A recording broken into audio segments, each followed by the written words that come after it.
While the search continues for flood victims in KwaZulu-Natal, pupils are slowly returning to schools. The Education Department is scrambling to arrange mobile classrooms. More than 100 schools were damaged and many are said to be still inaccessible this week. eNCA's Lindokuhle Xulu covering the difficulties pupils are encountering. He finds himself in Nanda this afternoon. Kabashe, good afternoon. What's the situation there like, particularly schooling-wise? Well, Praten, earlier on we were able to show just some of the situations that pupils find themselves as they try to go back to school. We do understand that this is the first day in almost 2 weeks where they are officially going back to school because of those floods that devastated many parts of KwaZulu-Natal. This includes road infrastructure, this includes school infrastructure. But I can tell you that here in Inanda we had seen that several bridges were in fact damaged by these floods, and one of them, those bridges, is this one next to Amandletu Secondary School that we were able to showcase. Now you can see the damage here. Absolutely no way for pupils to cross except to access this particular road. And we do understand that this road or this bridge was not only a bridge that helps pupils to cross here, but it's also one that sees a lot of elderly people who are going to a local clinic that is on the other side crossing here. So that was the predicament that many of the pupils were facing earlier on, crossing on this particular road. But fortunately, we are seeing now as a form of update that there is some work that is being done here by a truck that is coming back with heaps and heaps of soil to ensure that at least they level it out here. We do understand that this is but a temporary measure for this stage, so that at a later stage they'll be able to actually allow pupils to cross. But more than anything, the most important thing that we are told is currently happening is to respond to that situation we saw earlier on when some of the pupils were crossing here. You are seeing live now the truck that is actually bringing this sand here to ensure that there is some form of walkway for pupils to cross. But earlier on we did see, and in fact pupils, even some of them who were injured, had bandages on their foot.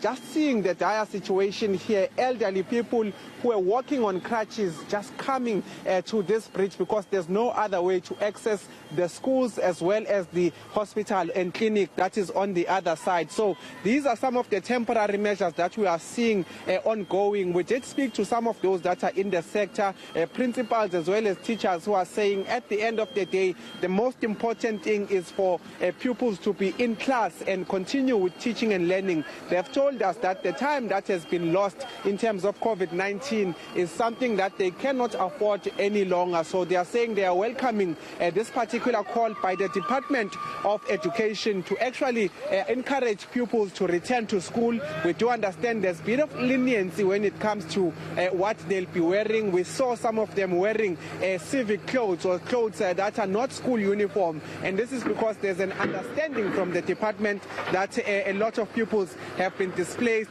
Many families lost everything, and this includes school uniform as well as stationery. So you are seeing there some of the measures that are being taken to ensure that this particular move of calling on pupils to go back to school, at least there is some form of help when it comes to them accessing some of the areas that remain inaccessible. This one in Nanda. Okay, so that truck there has been doing that work, I guess, for several hours to improve the accessibility of that road to the school. One would imagine, Lindo, that other areas, not just in Nanda, will try to be doing the same today. Did you see many pupils are going to school, as you said, some of them dressed in, let's call them civilian clothes instead of school uniform? Yes, we did, Praten, witness a lot of the pupils just wearing civilian clothing, as you put it there. But one of the things that we also saw when we moved to another school in another area away from here was, in fact, Praten, as you see some of those pictures, of obviously kids will remain kids, but hopefully this particular action to actually refurbish somewhat this bridge to have a temporary walkway will desist them from actually walking in those pipes steps, because that is quite a dangerous sight to see. But one of the things, Praten, you spoke about is the different situations as well as pupils. We have seen a number of pupils just moving around, all in school uniform, but some of them obviously wearing those civilian clothes. But on other schools that we visited, the situation varies. This one, you find that the issue is in terms of accessing that school, but on other areas we've seen that the schools themselves have been damaged. I mean, we saw one of the schools with the entire sports field covered in sand, knee-high sand, and we saw some people there, contractors moving in